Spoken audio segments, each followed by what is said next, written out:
Ապրիլի 26-ին Ֆենիքս գրախանութում տեղի ունեցավ հայկական մանրանկարչությանը նվիրված հանդիպում զրույց։ Միջոցառումն իրականացվել էր Մայրաթոր Սուրբ Էջմիածնի թանգարանների և մշակութային ու հոգևոր ժառանգության պահպանման «Աչչա» ասոցիացիայի նախաձեռնությամբ։ Հանդիպման առանցքում «Տեառն ընթառաջ» և «Մուտք Երուսաղեմ» տերունական պատկերների հիման վրա ստեղծված փազլների շնորհանդեսն էր։ Դրանց նպատակն է երեխաներին վաղ տարիքից հաղորդակից դարձնել հայկական հոգևոր մշակույթին և այն հարուստ գանձարանին, որի կրողն ու ժառանգորդը պետք է դառնան։ Առաջիկայում շարքը կհամալրվի նաև Սուրբ Հարության թեմայով մանրանկարչության փազլով։ Առաջ անգամ մենք արել ենք դա ոնց որ նվեր Սուրբ Ծննդյան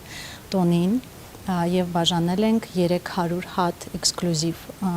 հենց Սուրբ Ծննդյան մանրանկարչությունը 15-րդ դարի, որ Հայր Սուրբը մեզ փոխանցել է թանգարանից, ինքը Աղթամարի Վասպուրականի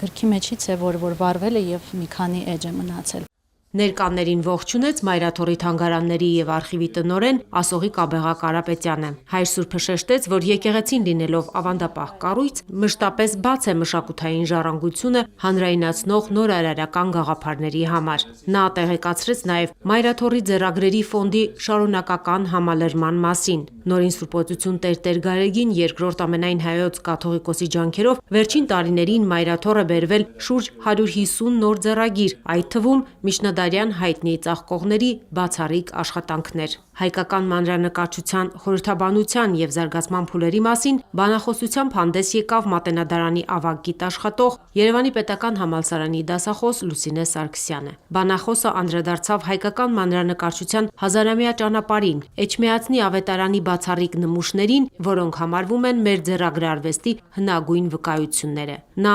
մանրամասնեց, թե ինչպես է հայկական մանրանկարչությունը դարձել ոչ միայն գրքարվեստի անբաժան մաս, այլև արվեստի ինքնուրույն ճյուղ։ Լուսինե Սարգսյանը խոսեց մանրանկարչական տարբեր դպրոցների՝ Կիլիկյան նրբագեղության, Վասպուրականի պարզ, բայց խորիմաստ պատկերների և Սյունիքի հարուստ մանրանկարչության մասին։ Անդրադարձավ թանկարժեք նյութերի՝ ոսկու և լազուրդի առատ կիրառմանը։ Դա վկայում է, թե հայ իշխաններն ու կաթողիկոսները ձեռագրարվեստի նկատմամբ ինչպիսի վերաբերմունք են ունեցել։ Մեր մանրանկարչությունը շատ բազմազան է իր տեսակով,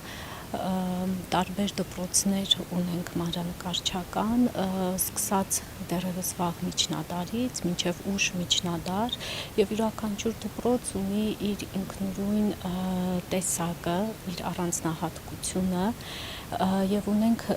նշանավոր ծաղկողներ, անուններ, որոնք իսկապես վառ անհատականություն են եղել, և նրանցից յուրաքանչյուրի արվեստին ծանոթանալը, նրանց արվեստի միջոցով տվյալ դպրոցին ծանոթանալը պատկերացում է տալիս մեր հայկական ինքնության անցյալի մասին։ Հանդիպման ավարտին Հայր Ասողիկը նշեց, որ Մայրաթորի հովանու ներքո այսօր էլ գործում են մանրանկարչության կենտրոններ, որտեղ շարունակելով միջնադարյան վարպետների ավանդույթները, ուսանում են ապագա ծաղկողները։ Երեկոն ավարտվեց լույս հնգյակի հոգևոր երգերի ու շարականների կատարումներով։